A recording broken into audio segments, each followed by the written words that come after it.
खास मेहमान भी जुड़ गए हैं। कर्नल शैलेंद्र सिंह सर हमारे साथ जुड़ गए हैं, साथ ही group captain UK Devnath sir भी हमारे साथ जुड़ गए हैं।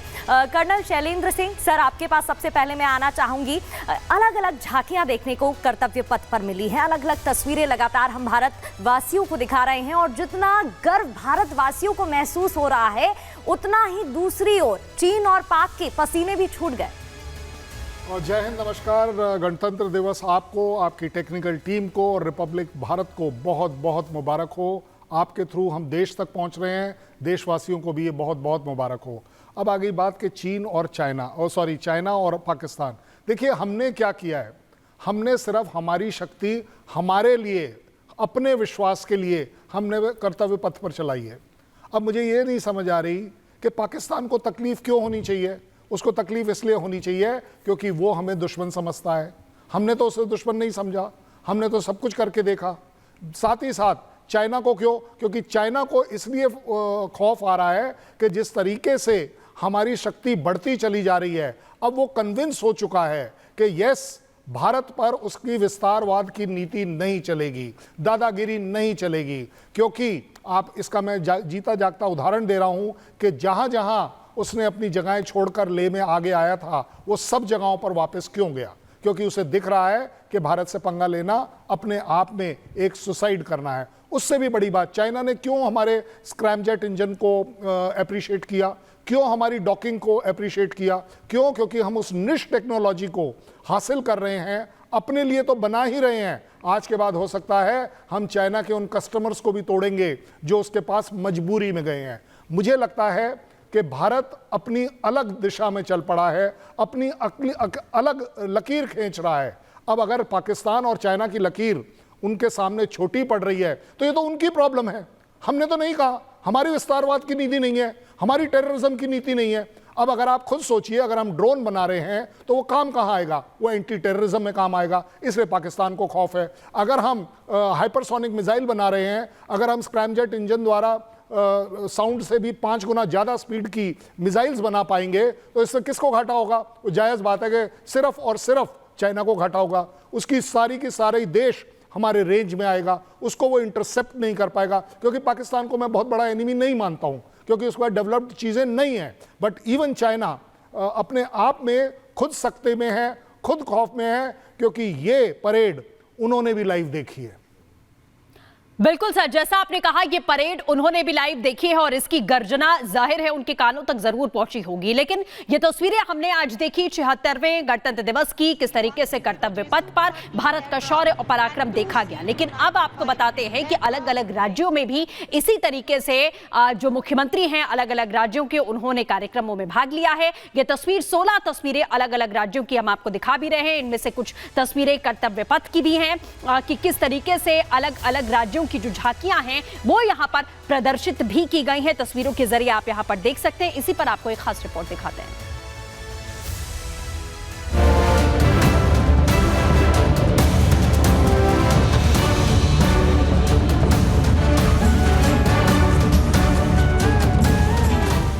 पूरे देश में 76वां गणतंत्र दिवस धूमधाम से मनाया जा रहा है। देश के कोने कोने में शान से तिरंगा फहराया जा रहा है। एक तरफ जहां राजधानी दिल्ली में निकली हर राज्यों की झांकियों ने सभी का मन मोह लिया,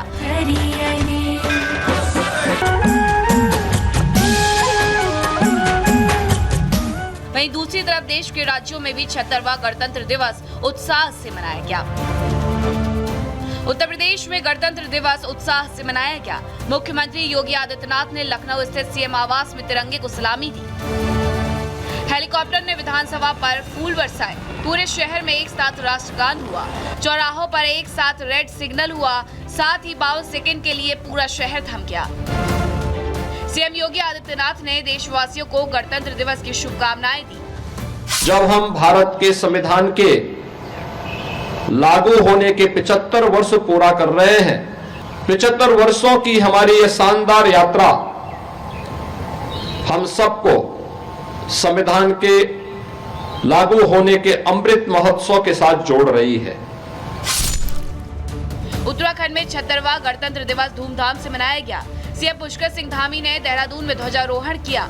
इस दौरान सभी को गणतंत्र दिवस की बधाई दी। गणतंत्र दिवस के इस शुभ अवसर पर, इस हमारे पावन पर्व पर मैं सभी को बहुत शुभकामनाएं देता हूं, बधाई देता हूं। आज हमारा गणतंत्र बहुत मजबूती से दुनिया के अंदर खड़ा है। ऐसा ही कुछ नजारा बिहार में भी देखने को मिला। वहां मुख्यमंत्री नीतीश कुमार और आरिफ खान परेड ग्राउंड पर पहुंचे, जहां ध्वजारोहण किया गया। इस दौरान लोगों में उत्साह देखने को मिला। उत्तर प्रदेश, उत्तराखंड, बिहार के साथ साथ कई राज्यों में 76वें गणतंत्र दिवस के दिन तिरंगे को सलामी दी गई। राजस्थान में मुख्यमंत्री भजनलाल शर्मा, हरियाणा में सीएम नायब सिंह सैनी, छत्तीसगढ़ में विष्णुदेव साय, मणिपुर में एन बीरेन सिंह और त्रिपुरा में माणिक साहा ने ध्वजारोहण कर गणतंत्र दिवस मनाया। Bureau report, Republic Bharat. First army contingent. और आगे बढ़ते हुए आप group captain UK Devnath sir, आपका मैं रुख करना चाहूंगी। सर, अलग अलग मिसाइलों की जो शक्ति है उसका प्रदर्शन भी कर्तव्य पथ पर आज देखने को मिला, और शायद इसकी शक्ति के बारे में अभी लोग उतना नहीं जानते हैं, चाहे बात ब्रह्मोस की करें और प्रलय जिसे पहली बार आज देखा गया, इसके बारे में भी जरा दर्शकों को बताइएगा। जी हाँ, ब्रह्मोस जो है वो ज़मीन से ज़मीन पर मार करने वाला एक क्रूज मिसाइल सिस्टम है। सबसे बड़ी बात है कि ये एक एयर ब्रीदिंग इंजन है और इसको हम ज़रूरत के मुताबिक ज़मीन से, नेवी के शिप से या हवाई जहाज़ से भी रिलीज़ कर सकते हैं। टिपिकल ब्रह्मोस जो है वो 300 से 450 किलोमीटर की दूरी से दुश्मन को ध्वस्त कर सकता है। इसमें ज़रूरत के मुताबिक हम एक 500 किलो का या 1000 किलो का वॉरहेड लगा सकते हैं। मैं आपको बता दूं कि इंडियन एयरफोर्स के जो सुखोई 30 विमान हैं जो कि पश्चिमी और पूर्वी तट पर डिप्लॉयड हैं, उनमें हम ब्रह्मोस मिसाइल फिट कर चुके हैं और ट्रायल के दौरान उस मिसाइल ने 350 किलोमीटर की दूरी से दुश्मन के शिप, एक पुराना शिप था, उस पर जब हमला किया उस शिप के 2 टुकड़े हो गए।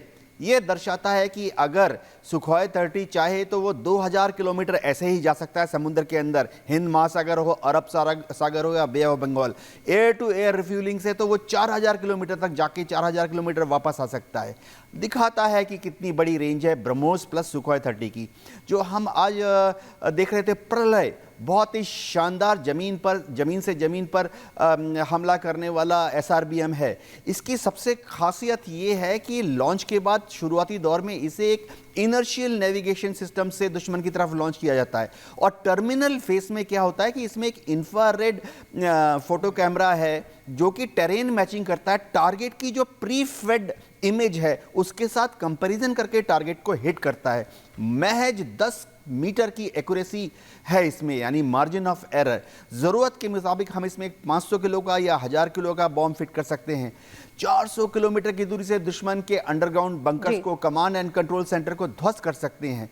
आज हमने देखा पिनाका, भारत में डेवलप्ड है, multi barrel rocket launching system है। इसकी जो रेंज है 75 किलोमीटर तक है। इसका एडवांस वर्जन ऑलरेडी बन रहा है जो कि 110 किलोमीटर तक हिट कर पाएगा।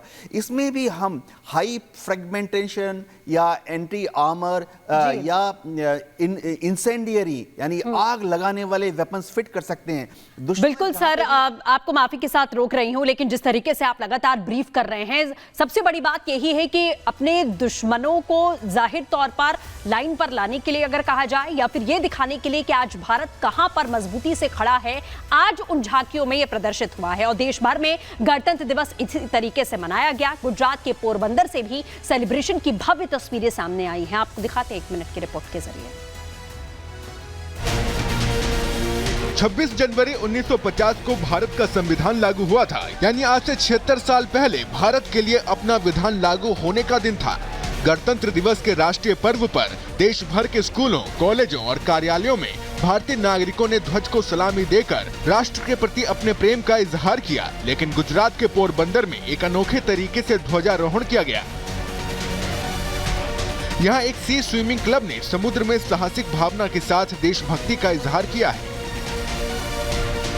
देश के युवाओं को साहसी बनाने, समुद्र के भय को दूर करने और लोगों को साहसिक खेलों का लाभ उठाने के उद्देश्य से गुजरात में ध्वजारोहण का आयोजन किया गया। गांधी भूमि पोरबंदर में समुद्र में राष्ट्रीय ध्वज फहराकर गणतंत्र दिवस का अनूठा उत्सव मनाया गया। साथ ही राष्ट्रीय ध्वज को सलामी भी दी गई। Bureau report, Republic Bharat.